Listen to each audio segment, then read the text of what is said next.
the COVID-19 pandemic has actually speeded up some of those issues greatly. You know, the fourth industrial revolution, for example, people are now buying more online than what they are buying in the shops because they're afraid of going to the shops. And so we should look at where things are growing and where we should actually intervene with the economy to realize this fourth industrial revolution much faster. We must also note that because of the pandemic and also the fall of Donald Trump in the United States, the green economy or the alternative power sources, you know, in electricity and so on, has had a great spurt. And we have palladium, we have chromium, we have copper, we have all the minerals that are required for that new industrial revolution that is taking place at the moment, and which Joe Biden, when he came in, immediately changed away from coal and fossil fuels and so on. So the prices of palladium and chromium and so on have gone up. And you actually have Sibanye and Anglo Platinum registering record returns on investment this year. Now, obviously, this is going to be good news for taxes and so on in South Africa if those mining companies are properly taxed. So it's not all doom and gloom. I think that Joe Biden has also shown that, the way to deal with this disease is actually not to stick to basics, but actually, he announced an increase in the minimum wage to $15 an hour. He put a cap on rents. He also put in place measures to stop retrenchments and so on in the United States, and basically took a demand-driven approach to getting the United States economy to start growing again. And the Chinese have done pretty much the same. So suddenly there's a big global market for the minerals and so on that we are producing. It is just about how we actually get our minerals onto those markets and so on to get the greatest benefit for our country. And also, of course, we need to begin to look at the alternative energies and so on, and how we actually add value to our chrome, to our palladium, to our manganese and so on inside this country, rather than exporting it as raw materials. So for me, I don't think that this is all a bad thing. If we stop being austerity driven, and if we stop trying to solve our problems with measures that we've used in the past that have never worked, we actually need to be much more aggressive now as a country with regard to what we have and how we use it. David, what would some of those measures be that haven't worked for us? Well, I think that the low wage economy certainly isn't working for South Africa, because we don't have a domestic market whatsoever. We have a small group of people who earn a lot of money, who mostly buy imported goods, and then we have a very large population of people who earn very low wages, or no wages at all for that matter, who cannot consume anything that is manufactured, and therefore there's nothing to stimulate the manufacturing industry in this country, and we therefore remain stuck in what we can call a minerals curse in this country, where we export everything raw and we don't actually add any value to what we have. Yes. Now, David, obviously looking at the SONA and some of the key issues that, would affect the average person. And we are talking of basics. We're talking of bread and butter issues. We're talking about jobs. We're talking about the state of the economy. We're talking about ESCOM. We're talking about even corruption, and also the latest debacle with regard to the vaccine and the vaccine rollout. Now, these are talking points, and ultimately, these are issues that are going to impact on us. It's going to impact on our pockets.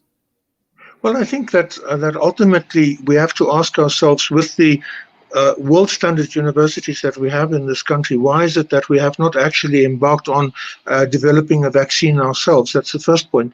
The second point is, why are we so obsessed with AstraZeneca and Johnson & Johnson when there are other vaccines on the global market, both from China and Russia? What is this obsession that we have with getting everything from the West, no matter how poor it is? I mean, both Johnson & Johnson and AstraZeneca have now shown to be actually very, very, very poor interventions. If we talk about prices, we need to actually begin to control prices in our shops and so on by actually starting to act against the retail monopolies in this country. We've basically got 5 retailers that dominate and fix prices in this country, and we could see that happening over the last year and so on. I don't see how the poor in this country are actually surviving given the prices that we are having to pay at the moment. We actually need a government that is prepared to govern, and not a government that just leaves everything to the market like it is doing at the moment.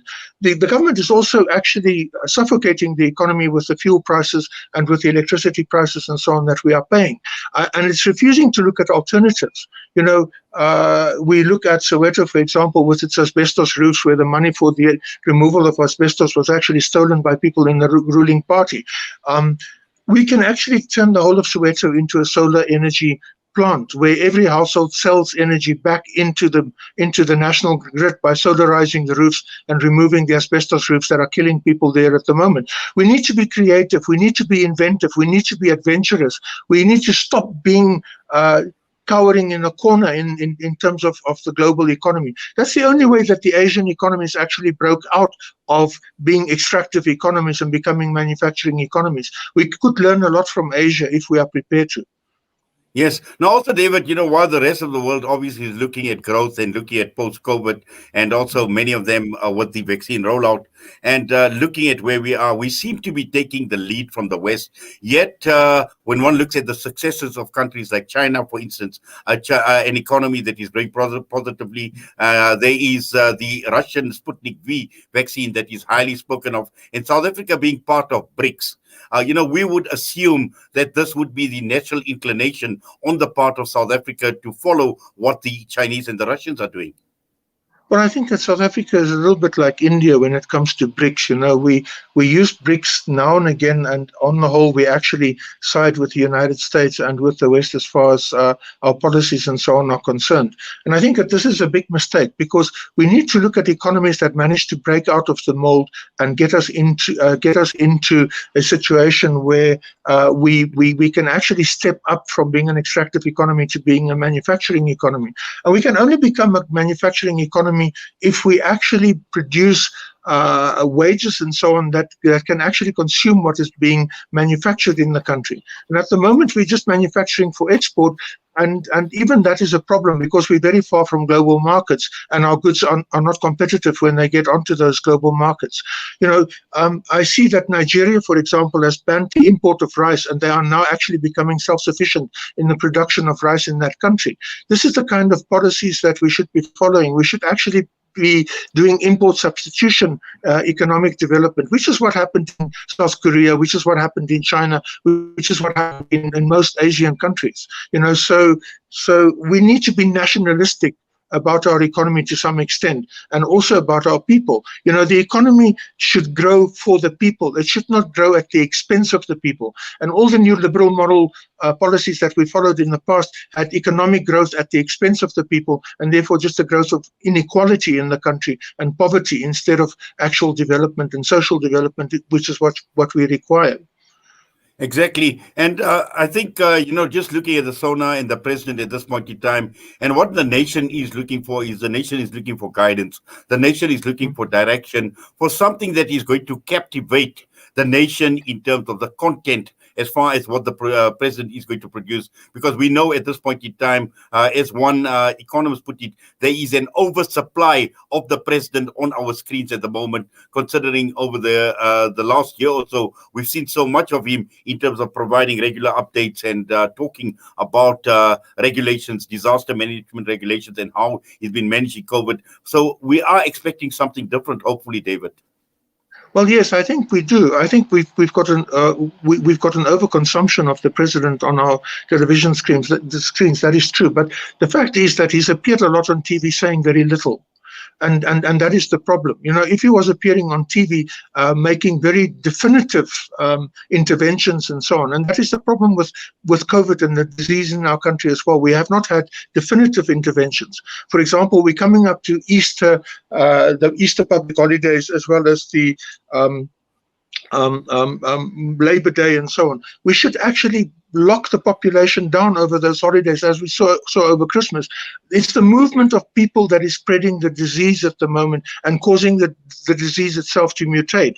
And we actually need to tell people to sit down and stay in one place over the coming holidays. We need actually a government that is assertive and actually imposes controls on people so as to avoid the problems that we have experienced with regard to this disease. Every time we let the population loose over a holiday period, we see a huge increase in this disease, and I'm afraid that we're going to have a third and a fourth wave if the mine workers, for example, return to the Eastern Cape again in over the Easter period. This is my fear. It is not just about a vaccine that is going to help us. It is about population discipline. It is about effective governance. It is about taking the right decisions, which is what people in China did. It's what people all over Asia did. And strangely enough, this disease is under control in Asia, but it's not under control in the West. But again, we want to imitate Western models of behavior and attitude and so on when it comes to the management of this problem.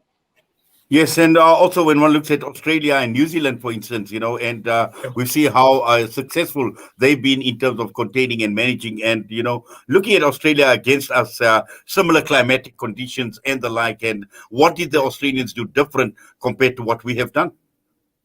Well, if we look at the Australian Open, for example, at the moment, they had very serious lockdowns leading up to the event, so as to control the disease itself, so that the event itself could be successful and the infection levels could come right down. The New Zealanders actually stopped the disease at the airport, which is what we should have done right in March last year already. We had plenty of time to prepare. So if you come into New Zealand and you show signs of the disease, you are immediately isolated and not allowed to go into the communities around the airport and so on. This disease in South Africa spread from OR Tambo to Sandton. It was the traveling classes that actually brought this disease into the country. And if we had controlled our airports and so on more effectively, we could have actually managed the disease. But the political will was simply not there, and the people who are living in the suburbs simply don't want to accept any impingement on what they call their freedoms. But if their freedoms are actually spelling disaster for their fellow citizens, because this thing from Sandton went into the taxis and from there into the townships and so on, it is irresponsible to demand freedom at the cost of the lives of other people. It is irresponsible to demand wealth at the cost of the poverty and unemployment of other people. And we need to begin to address the structural issues in this economy if we are going to move forward. Yes, and just finally, David, a leader or a president is just as good as the people who surround him. And we know the SONA is going to be about the president tomorrow. But what about the people around him? And obviously, we've had some high-profile people. We've had the National Command Council and the like. What are your thoughts on the people around him that have obviously contributed to the situation that we find ourselves in? Well, I think that the ANC is an organization of factions, unfortunately, because it's a multi-class bus, and so everybody is fighting to control the steering wheel, and the bus is going all over the place except in the right direction. And for me, this is a huge, big problem. The other big problem with the government and the president is that they want to do everything through a tender system, which has created this tenderpreneurship disease of corruption and so on in the country. The government actually needs to engage in public works programs and so on that will address the issues of unemployment amongst the youth and so on, and not do everything through tenderpreneurs, which in the end just results in huge amount of money just vanishing. We went through this disease with two tranches of 5 billion rands at a time just vanishing into thin air. We are sitting now with a crisis around the whole issue of vaccinations and so on. And I dread to think what are the strategies and so on for implementing the vaccination program, because there is frankly no strategy, which indicates that the people around the president are really not intent on governing. And we need a government that actually wants to govern and not just to occupy space in Parliament. Well, David, thank you very much for that and for your time with us this morning on News and Views on Salam Media. We wish you all the best. Please take care. Thank you so much. I really appreciate the time. David van Wyk from the Benchmark Foundation joining us this morning.